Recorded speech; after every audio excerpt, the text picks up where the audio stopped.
अभी तो यही है। एक पाठ ऋषि शिष्य को समझाते हैं,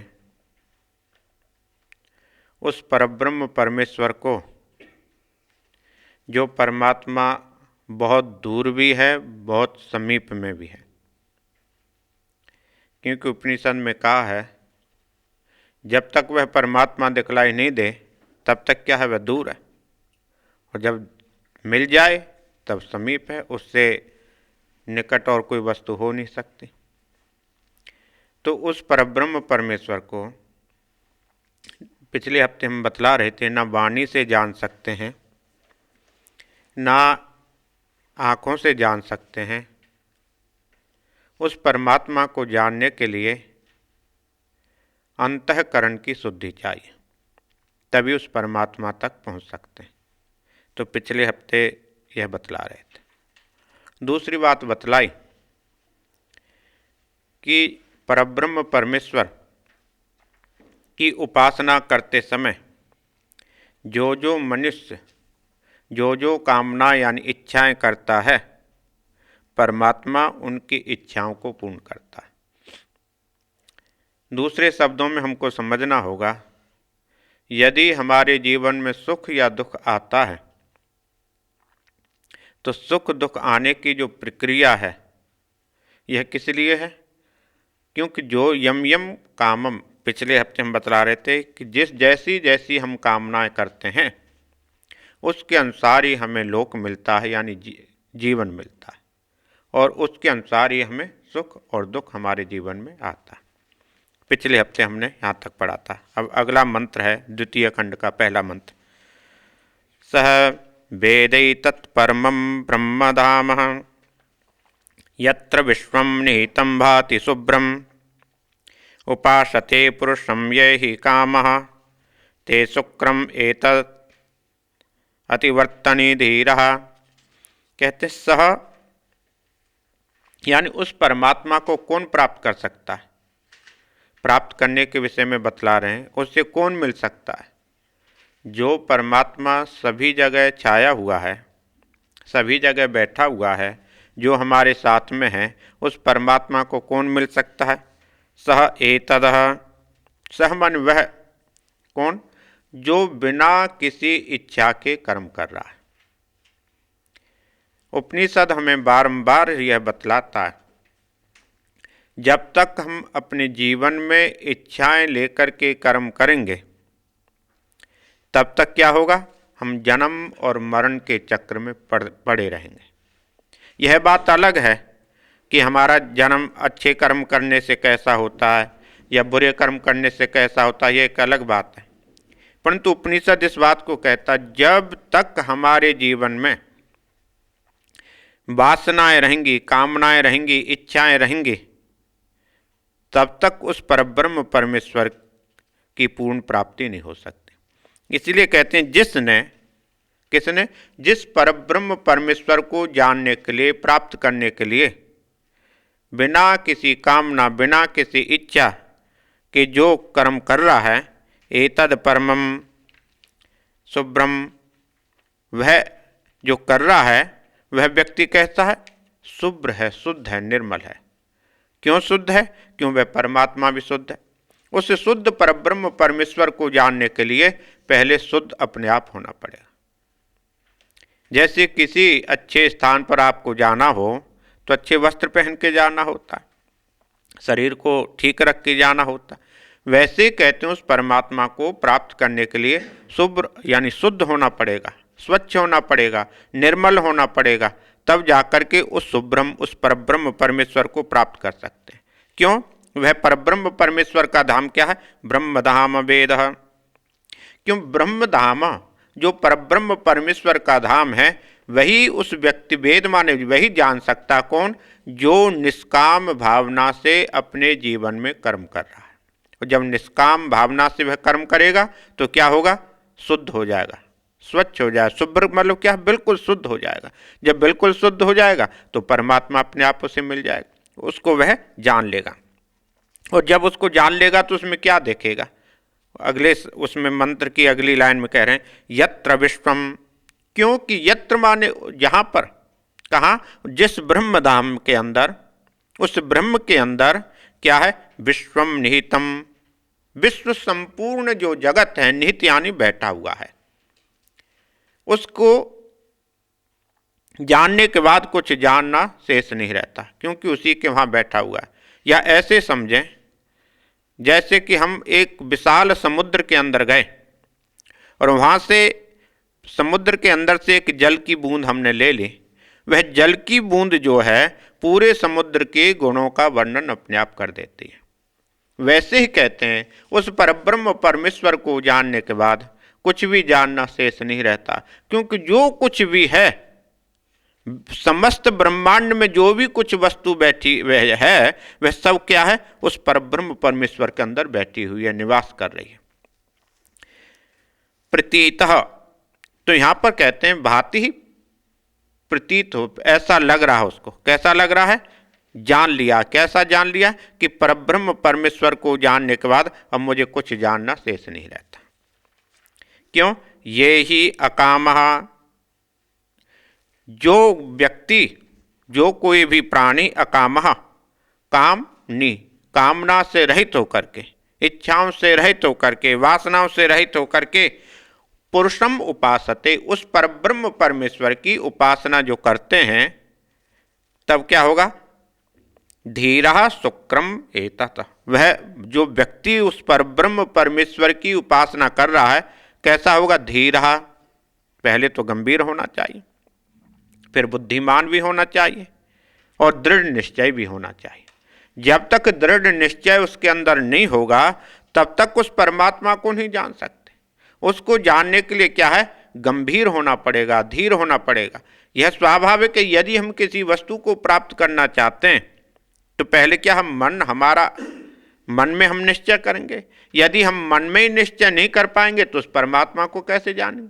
इसलिए ऋषि कह रहे हैं शिष्य को, पहले तो क्या है? उस परम ब्रह्म परमेश्वर को प्राप्त करने के लिए, जानने के लिए मन के अंदर पूर्ण निष्ठा होनी चाहिए और उसके बाद गंभीरता होनी चाहिए। दृढ़ता और गंभीरता जब दोनों वस्तुएं होंगी तो शुक्रम एतः अतिवर्तन्ति। शुक्रम माने माता पिता के मिलन से जो संतान का जन्म हो रहा है, जितनी भी संतानें हैं, चाहे वह पशु में हो, पक्षियों में हो, मनुष्य में हो, माता पिता के मिलन से हो रहे हैं। कहते हैं कि यह जो है माता पिता के मिलन से जन्म होने वाला जो देह है, एतत् अतिवर्तन्ते, इसको वह लांग जाएगा, यानी उसका फिर जन्म नहीं होगा। सीधे शब्दों में उन्होंने कहा है कि उसी व्यक्ति का द्वारा जन्म नहीं होता जो उस परब्रह्म परमेश्वर को जान लेता है, और उसके जानने के बाद और कुछ जानना उसके लिए शेष नहीं रहता। क्यों? कि जो कुछ भी तीनों लोकों में है वह सब कुछ परमात्मा के अंदर निहित है, बैठा हुआ है। अगले में कह रहे हैं, कामान यह कामयते मन्यमानः सह कामाभिर्जायते तत्र तत्र पर्याप्त कामश कृतात्मनः त्वेहेव सर्वे प्रविलन्ति कामाः। तो यहाँ पर कहते हैं कि संसार में सभी लोग तो परमात्मा को नहीं चाहते। कितने लोग हैं जो परमात्मा को चाहते होंगे? सभी नहीं चाहते। अधिक जो लोग हैं क्या हैं? कामान, काम वासनाओं को चाहते हैं, कामों को चाहते हैं, भोगों को चाहते हैं। यही है ना। तो इसलिए कि कामान यह काम अति मन्यमानः, यह कामान माने जो जीव, जो प्राणी कामान भोगों को मन्यमानः उनको चाहता है। शास्त्र में यहाँ पर क्या कहा है? जो मनुष्य भोगों को अधिक इज्जत देता है। दूसरे शब्दों में समझें, जैसे दो प्राणी हों, एक कहे कि मुझे परब्रह्म परमेश्वर की उपासना करनी है, दूसरा कहे छोड़ो इसमें क्या पड़ा है, आए हो संसार में खाओ पियो मौज करो, ऐसे भी कहने वाले होंगे। तो इस प्रकार के कामों को, भोगों को, इच्छाओं को, वासनाओं को जो आदर देते हैं, यानी प्रधानता देते हैं, उनके जीवन में क्या है? सबसे पहले संसार के भोगों को भोगो। पहली उनकी क्या इच्छा है? संसार के भोगों को जितना भोग सकते हो भोगो। एक ऐसा प्राणी है कि संसार के भोगों को भोगने के बाद भी क्या होगा? शांति नहीं मिल सकती, अशांति ही प्राप्त होगी। जैसे भर्तृहरि कहते हैं, जितने भी भोगों को भोगो वासना उतनी ही बढ़ती जाती। जिस प्रकार से अग्नि के अंदर घी डाल देने से अग्नि अधिक विस्तार होता जाता है, फैलती जाती है, वैसे ही कहते हैं संसार में जितनी भी मनुष्य कामनाएं करता है, भोगों की अभिलाषा रखता है, उसकी इच्छा पूर्ण नहीं होती। एक व्यक्ति वह जानता है इच्छाएं पूर्ण नहीं होंगी, इसलिए मुझे इनको त्यागना। एक व्यक्ति कहता है जितना भोग है उन भोगों को भोगो।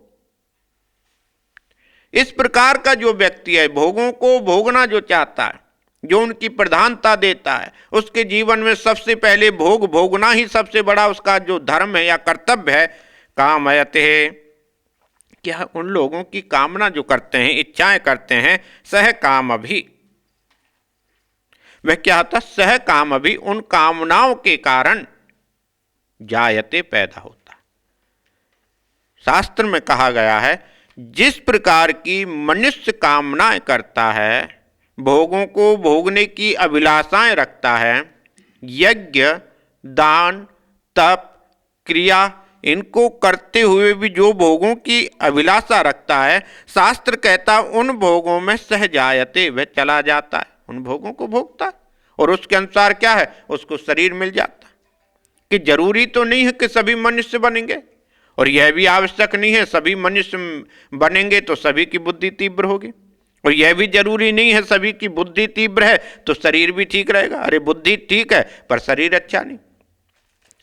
इसलिए शास्त्र में ऋषि कह रहे हैं सह जायते, उन कामनाओं, उन भोगों के अनुसार जो जो कामनाएं उसने अपने जीवन में सोची थी और उनके अनुसार उसने जीवन में जो कर्म किया था, उसके अनुसार सह जायते, वह पैदा हो रहा है।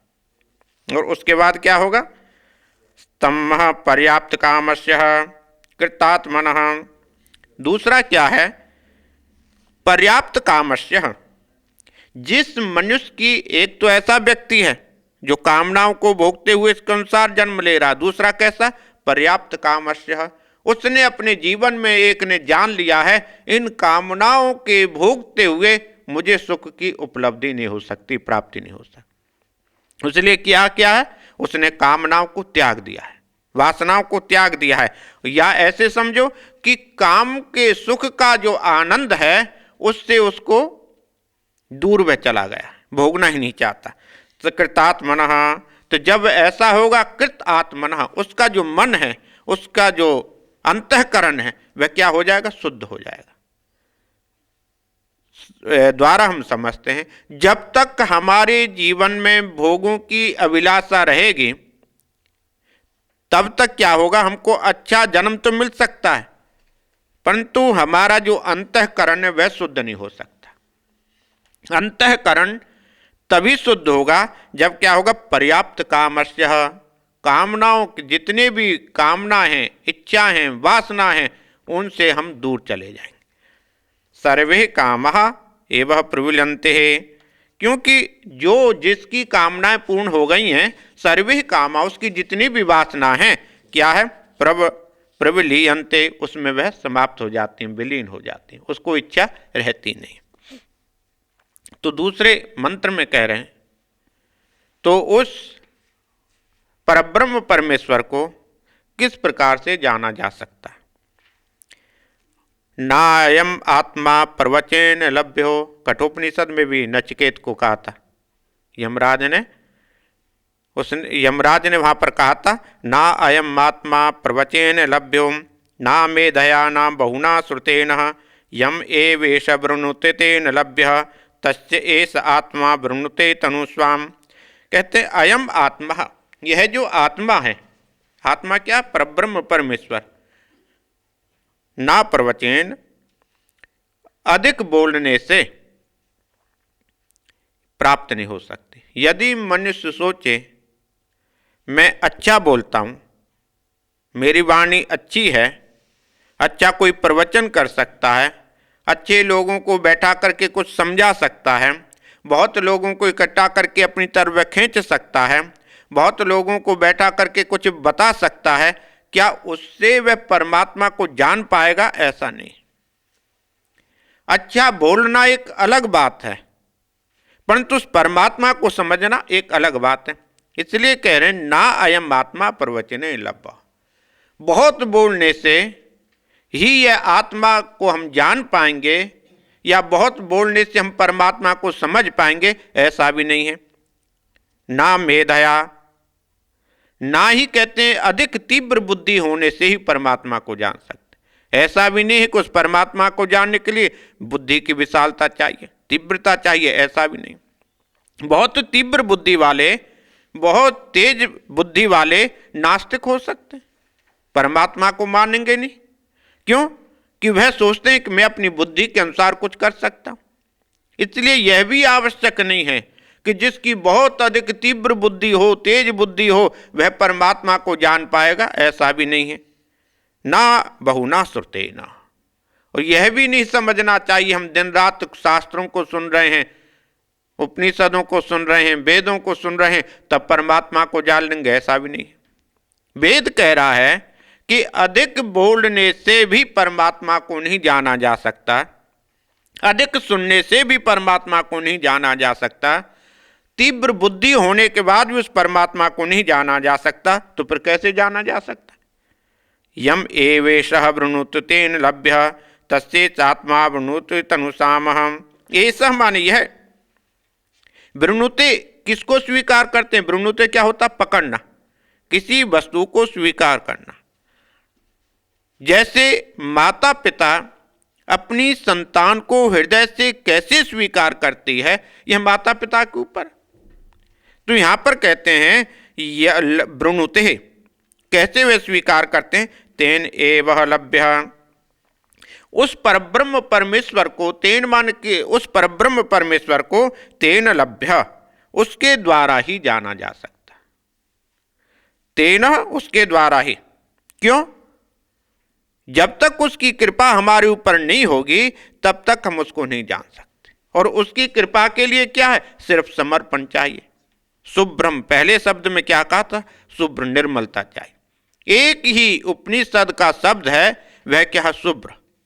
जब तक निर्मलता नहीं होगी तब तक हम उस परमात्मा को नहीं जान सकते। चाहे हमारी बुद्धि भी तीव्र हो, कितना भी हम सुंदर बोल सकते हो, कितना भी हम सुन सकते हो, तब भी उस परमात्मा को नहीं जान सकते।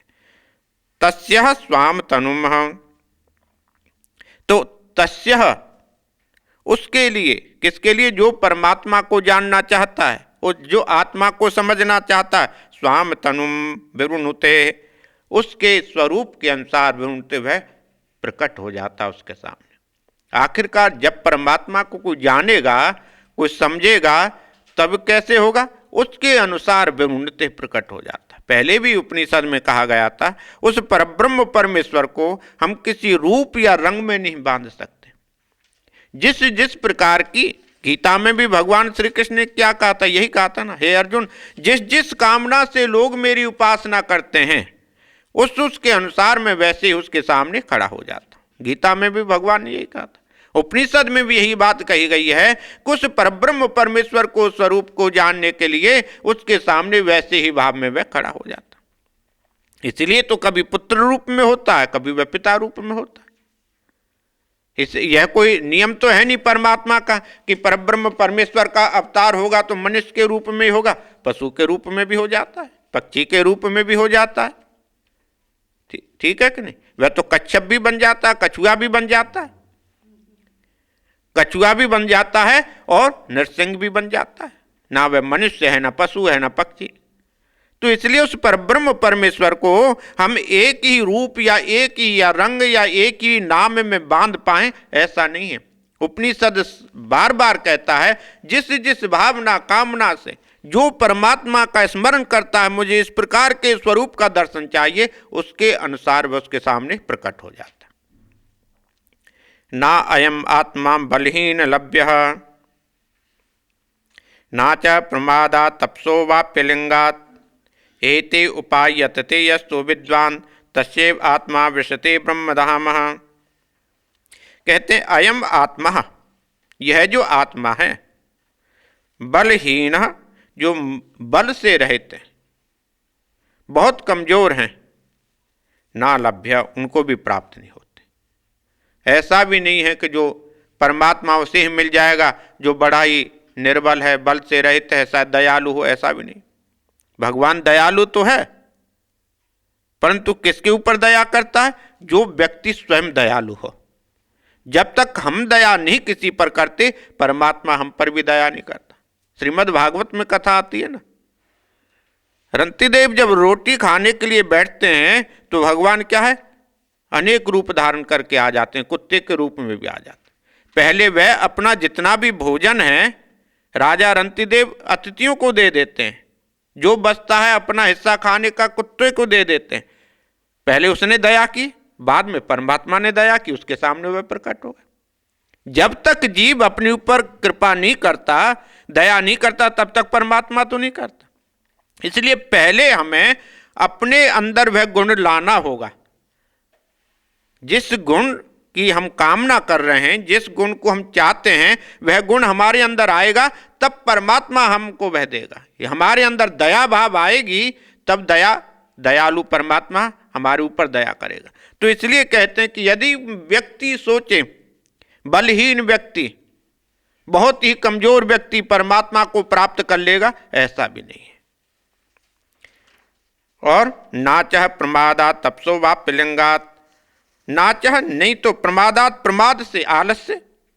बहुत कोई आलसी हो, दिन रात सोता रहता हो, वही परमात्मा को प्राप्त कर लेगा, ऐसा भी नहीं। और ऐसा भी नहीं है कि व्यक्ति बहुत दिन रात भाग रहा हो, काम कर रहा हो, उसे ही परमात्मा मिलता होगा, ऐसा भी नहीं। अलिंगातः तमसः, कहते संन्यास से रहित, अलिंगात मतलब संन्यास से रहित होकर के, तपसः अपि, तपस्या से भी नहीं मिलता। तो संन्यास क्या है? जहां उसकी वासनाएं समाप्त हो जाते हैं, जल जाते हैं। संन्यास का मतलब क्या होता है? जितनी भी उसकी कामना है जल जाती हैं। अग्नि, जिस प्रकार से अग्नि के अंदर सब कुछ समाप्त हो जाता है, वैसे ही सन्यासी के लिए संसार की जितनी भी वासनाएं हैं, इच्छाएं समाप्त हो जाती। तो शास्त्र में कहा गया है, व्यक्ति तपस्या करता है और तपस्या करने के बाद उसके जीवन में संन्यास नहीं आता, तब भी परमात्मा उसको नहीं मिल सकता। तपस्या तो करेगा, परंतु परमात्मा उसको मिल पाएगा नहीं। क्यों? अलिंगातः, तपस्या वह क्या है? संन्यास से रहित यदि तपस्या है, तब भी वह परमात्मा ना लभ्य, प्राप्त नहीं हो सकता।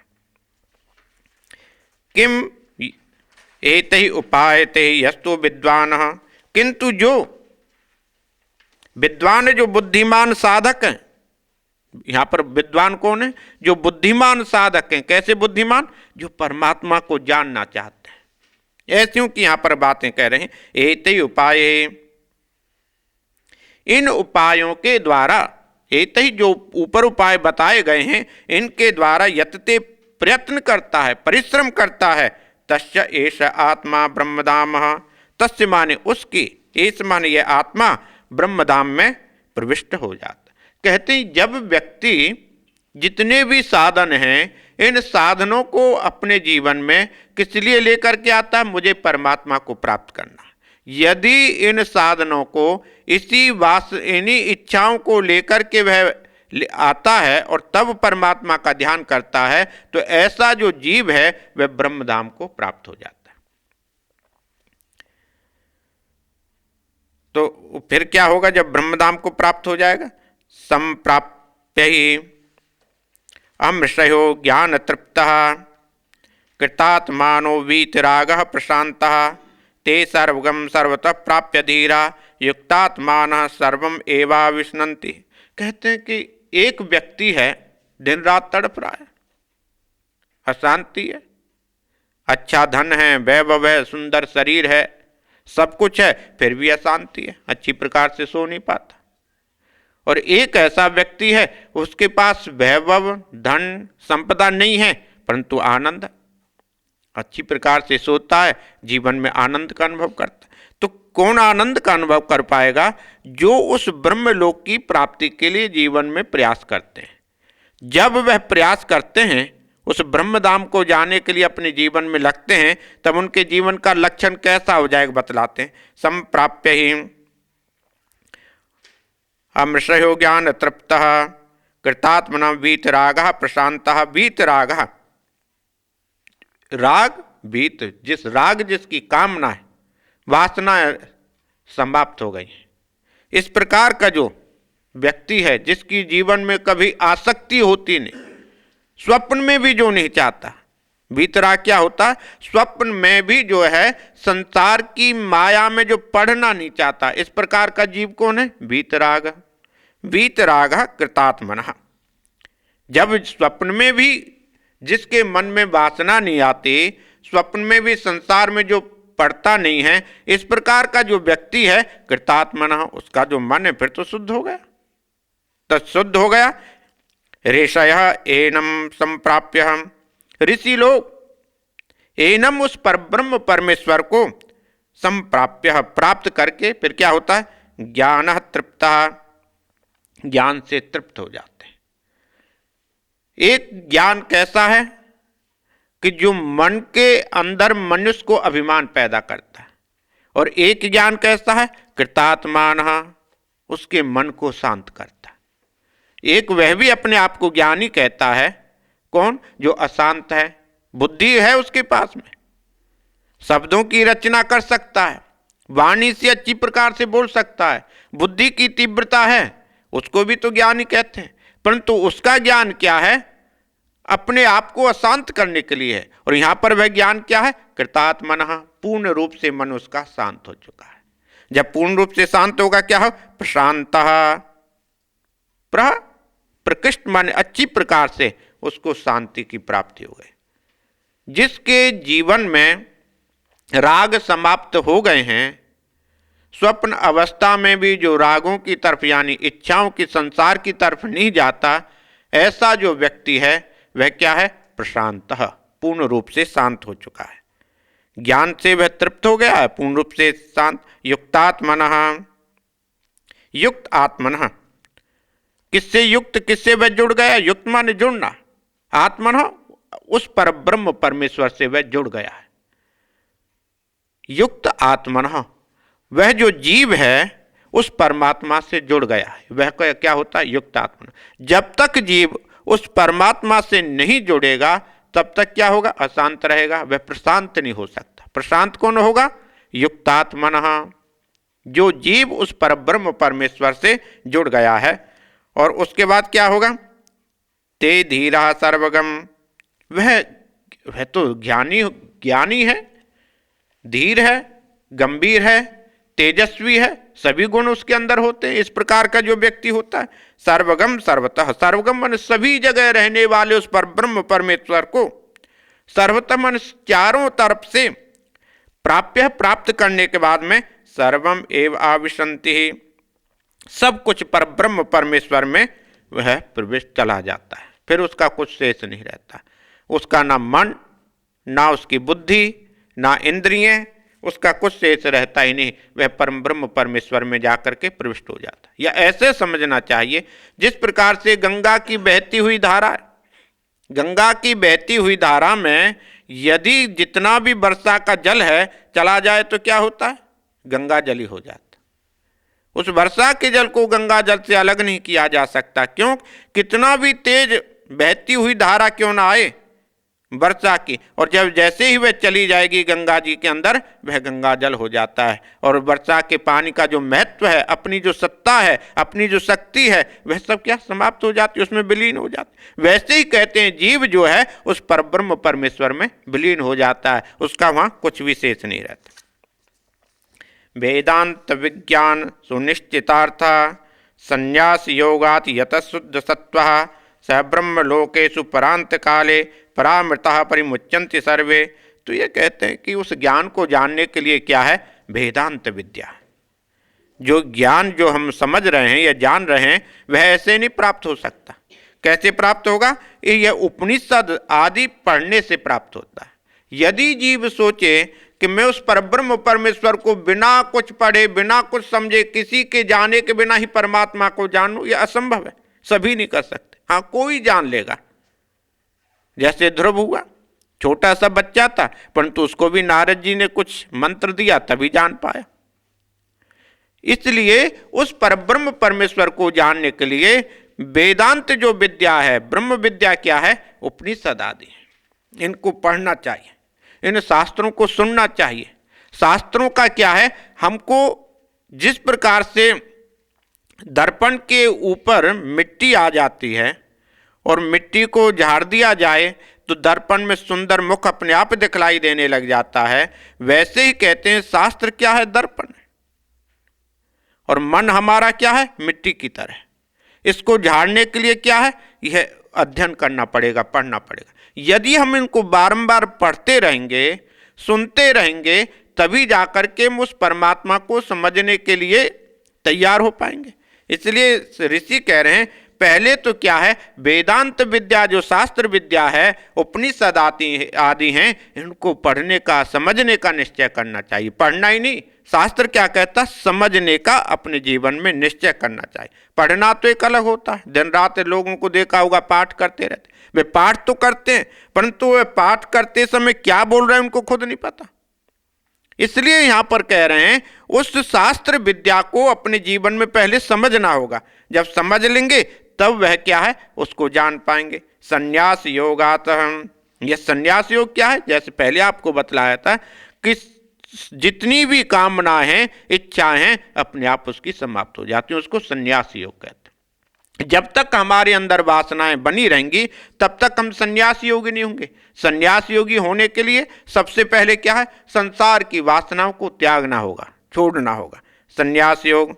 और शुद्ध सत्व, शुद्ध अंतःकरण जो उसका शुद्ध होना चाहिए। और सर्वे परांत काले यतः, इस प्रकार के जो हैं, यतः माने सन्यासी, यति लोग, जिसके अंदर यह सब गुण होंगे वह कौन है, यति कहलाते हैं, सन्यासी कहलाते हैं। परांत काले, मरने के बाद में कुछ तो है हमारे जीवन में, मरने के बाद जो हमारे साथ जाता है। केनोपनिषद में कहा हमारी वासनाएं साथ जाती हैं, हमारी इच्छाएं साथ जाती हैं, हमारे संकल्प साथ में जाते हैं।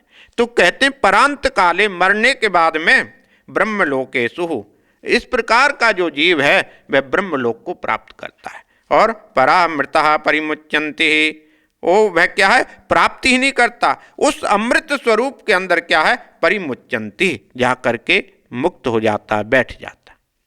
प्राप्त करने एक अलग चीज है। प्राप्त करना क्या होता है, किसी वस्तु को मिल जाना और उसमें जाकर के विलीन हो जाना, यह अलग चीज है। यहां पर शास्त्र कहता है सिर्फ प्राप्ति नहीं होता, उसके पास जाता ही नहीं है, उसके अंदर वह विलीन हो जाता है, उसके अंदर वह समा जाता है, उसके अंदर ही वह हो जाता है। गतः कलह पंचदशः प्रविष्टाः देवाश्च सर्वे प्रतिदेवतासु कर्माणि विज्ञानमयश्चात्मा पर अव्यये सर्व एकीभवन्तु।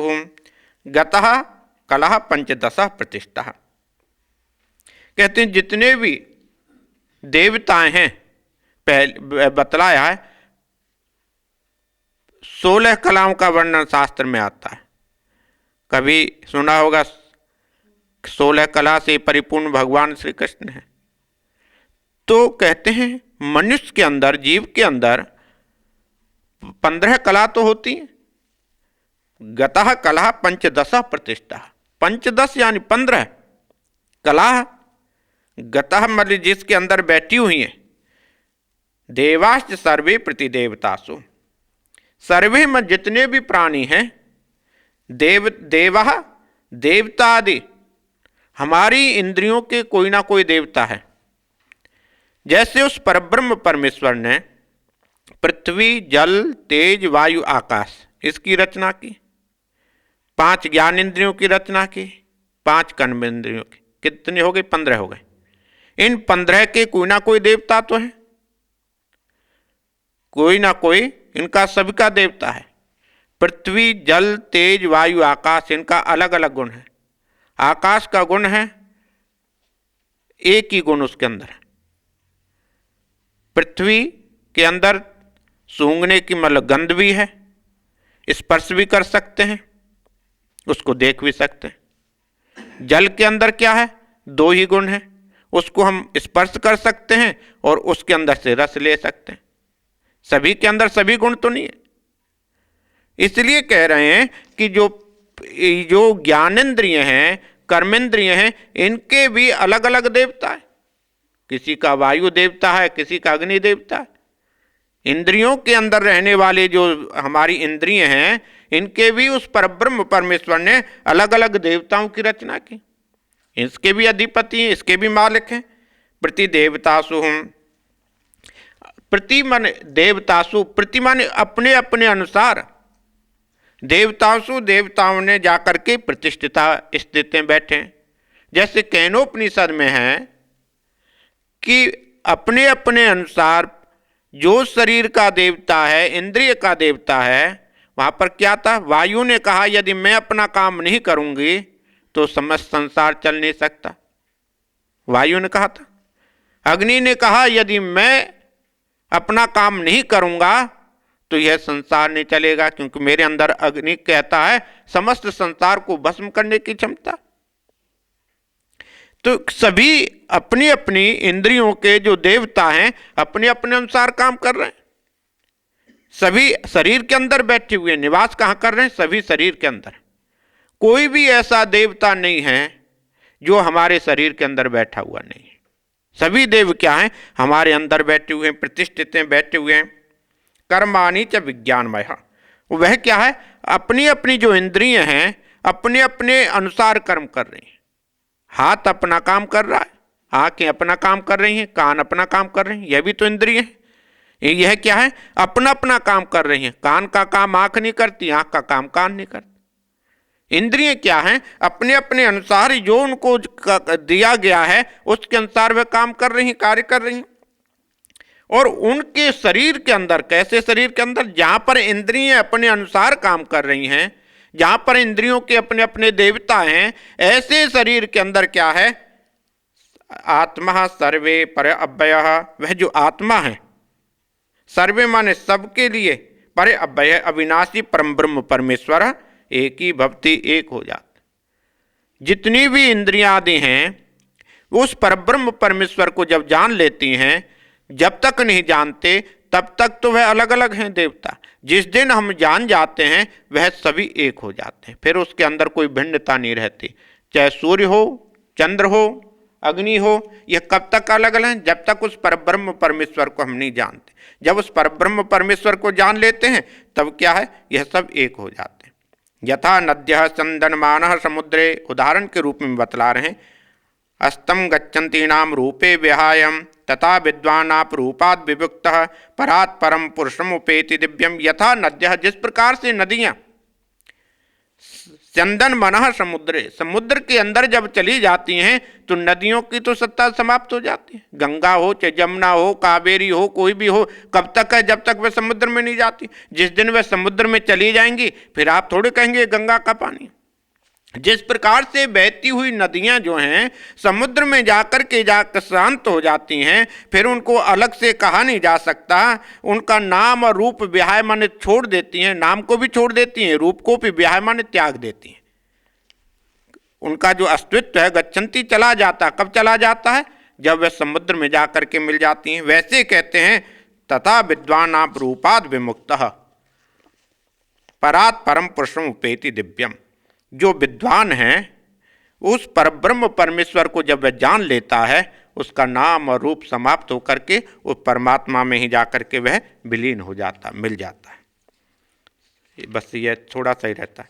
स यो एवः तत्परमं ब्रह्म भेद ब्रह्मे विभवति नाश्च ब्रह्म वित्कुले भवति तरती शोकम तरती पापात्मा गुहा गंतव्यो विमुक्तो अमृतो भवति। यहाँ पर कहते हैं जो उस परब्रह्म परमेश्वर को जान लेता है वह स्वयं भी तर जाता है और अपने पूरे परिवार को उतार देता है। ऐसा नहीं है शास्त्र कहता अकेला ही तरेगा, वह तो तरेगा ही, परंतु उसका इतना गुण होता है, इतना प्रभाव होता है कि वह जो परिवार में रहने वाले जो दूसरे लोग हैं उनको भी वह तार देता है। यह वह माने जो कोई भी तत्परमं ब्रह्म, उस परब्रह्म परमेश्वर को वेद माने जान लेता है, सह ब्रह्मेव, वह ब्रह्म ही हो जाता है। क्योंकि ब्रह्म में जाकर के जब मिल जाएगा तो ब्रह्म ही हो जाएगा। जैसे नदी समुद्र में जाकर के जब मिल जाएगी तो समुद्र हो जाएगी, उसी प्रकार से कहते हैं जब जीव उस ब्रह्म को जान लेगा तो वह ब्रह्म ही हो जाएगा। अश्यः कुले भी, कहते हैं उसके कुल में भी, जिसने उस परब्रह्म परमेश्वर को जान लिया है उस व्यक्ति के कुल में भी अब्रह्मवितः, ब्रह्म को जानने वाला ही, ब्रह्म को ब्रह्म को ना जानने वाला पैदा नहीं होता, ब्रह्म को ही जानने वाले ही पैदा होते हैं। क्यों? उसका प्रभाव बहुत होता है, उसका गुण होता है। यह स्वाभाविक है। यदि हम किसी व्यक्ति के पास में बैठते हैं तो उसके अंदर जो गुण हैं और अवगुण हैं वह हमारे अंदर आते हैं। हम जब किसी के पास बैठेंगे उसके गुण और अवगुण का जो प्रभाव है वह सामने बैठे हुए जीव के अंदर भी आता। तो इसीलिए कहते जो ब्रह्म को जान लेता है उसके कुल में भी जो पैदा होने वाले जो व्यक्ति हैं, जीव हैं, सोकम तरती, वह भी पार हो जाते हैं, वह भी परम ब्रह्म परमेश्वर को प्राप्त कर लेते हैं। क्यों? पापात मानम तरती, क्यों तर जाते हैं? क्योंकि जीवन का जो पाप है वह समाप्त हो जाता है। जब तक पाप समाप्त नहीं होंगे वह उसका कल्याण होगा। और उसके पाप क्यों समाप्त हो जाते हैं? गुहा ग्रंथव्या विमुक्त, क्योंकि हृदय के अंदर हमारी क्या है? वासनाएं बैठी हुई होती हैं। हृदय के अंदर क्या है? हमारे अंदर वासनाएं बैठी हुई हैं। जब वासनाएं समाप्त हो जाती हैं, इच्छाएं समाप्त हो जाती हैं तो हम परमात्मा को अपने आप प्राप्त कर लेते हैं। और उस प्रकार के जीव, जो जीव हैं, उनके परिवार में, उनके वंश में वासनाएं रहती नहीं है, इसलिए वह तर जाते हैं। अमृत भक्ति, वह भी अमृतत्व को प्राप्त हो जाते हैं। तो इसमें कह रहे हैं अगले मंत्र में, उस ब्रह्म विद्या को कौन जान सकता है? क्रियावंतः क्षोत्रियः ब्रह्मनिष्ठः स्वयं ज्योतः एकर्षिं सिद्धयन्तः तेषाम् एवेतां ब्रह्म विद्यां वदेतः सुरोवृतं विधिवद्देश्च चीर्णम। कहते इस ब्रह्म विद्या को जानने के लिए ऋचा अभियुक्तः, ऋचा क्या है? मंत्र, मंत्रों के द्वारा जो बतलाया गया है। क्रियावंतः, निष्काम कर्म करने वाला होना चाहिए। उस परब्रह्म परमेश्वर को कौन जान सकता है? इस विद्या को कौन जान सकता है? कि कहते हैं क्रियावंतः, ऐसी क्रिया करे, कैसी? कामनाओं से रहित, निष्काम भावना से करे। क्षोत्रिय ब्रह्मनिष्ठः, उस ऐसा जो व्यक्ति होगा क्षोत्रिय ब्रह्मनिष्ठ है, वह उस परब्रह्म परमेश्वर में जाकर के अपने आप बैठ जाता है। और ब्रह्म श्रद्धयन्तः, श्रद्धा भी होनी चाहिए। जिसके अंदर श्रद्धा होगी तब वह जान पाएगा। स्वयं एकर्षिम, जो अपने आप, एकर्षि मन उस अग्नि की, किस अग्नि की? यज्ञमय जो अग्नि है उसकी जो उपासना करता है, जुवते, नियम के अनुसार जो यज्ञ करता है, नियम के अनुसार जो हवन करता है, वह व्यक्ति भी उस परब्रह्म परमेश्वर को प्राप्त कर सकता है। यह विधिवतः सरोवृतम, कहते हैं शास्त्र यहाँ बार बार कहते विधिवत व्रत आदि का पालन करना चाहिए। ऐसा नहीं है कि विधि से रहित होकर के हम यज्ञ करें, विधि से रहित होकर के व्रत करें, विधि से रहित होकर के हम मंत्रों को पढ़ें, तब नहीं। विधि युक्त होकर के यदि करते हैं तब उस परमात्मा को जान सकते हैं।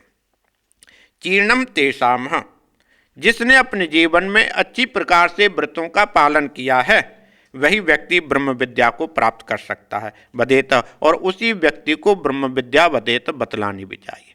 जो व्यक्ति अपने जीवन में इन नियमों का पालन नहीं करता, जो अच्छी प्रकार से मतलब कि यज्ञ आदि नहीं करता, अच्छी प्रकार से अपने जीवन में व्रतादि नहीं करता, जिसके जीवन के अंदर श्रद्धा नहीं है, जिसके अंदर निष्काम भावना से कर्म करने की क्षमता नहीं है, जो परमात्मा को जानना नहीं चाहता, ऐसे व्यक्ति को इस विद्या का बतलाने का कोई लाभ नहीं है। तद एतद सत्यम ऋषिरंग्रह प्रोवाच न एतद चीर्णव्रत दीते नमः परम ऋषिभ्यो, नमः परम ऋषिभ्यो। कहते हैं उस ततः माने उस परब्रह्म परमेश्वर के विषय में, एतत् सत्यम, सत्य को ही, ये क्या है? सत्य। ये विद्या क्या है? सत्य है। सत्य क्या होता है? जो कभी समाप्त नहीं होता। इस विद्या क्या है? सत्य है। इस सत्य विद्या को पहले अंग्रह ऋषि उवाच, अंग्रह ऋषि ने कहा, अचीर्ण व्रतः, ब्रह्मचर्य का पालन करते हुए, अच्छी प्रकार से ब्रह्मचर्य का पालन करते हुए इस विद्या को उसने जाना। और जो व्यक्ति ब्रह्मचर्य का पालन नहीं करता वह इस विद्या का अधिकारी नहीं है, वह इस विद्या को जान नहीं सकता। और उसी को यह विद्या पढ़नी चाहिए जो नियमों का पालन करता। ना अधीते, जो व्यक्ति नियमों का पालन नहीं करता, व्रतादि नहीं करता, यज्ञादि नहीं करता, तपादि नहीं करता, ऐसे व्यक्ति को यह ब्रह्म विद्या नहीं बतलानी चाहिए, क्योंकि उसको कोई लाभ नहीं हो सकता। इसलिए परम ऋषिभ्यो नमः, वह ऋषि के बारंबार वे नमस्कार करते हैं, नमस्कार करते हैं। ओम शांति शांति शांति। कल मुंडक उपनिषद समाप्त हो गया। अब नया उपनिषद चलेगा, यह है मांडुक्य उपनिषद।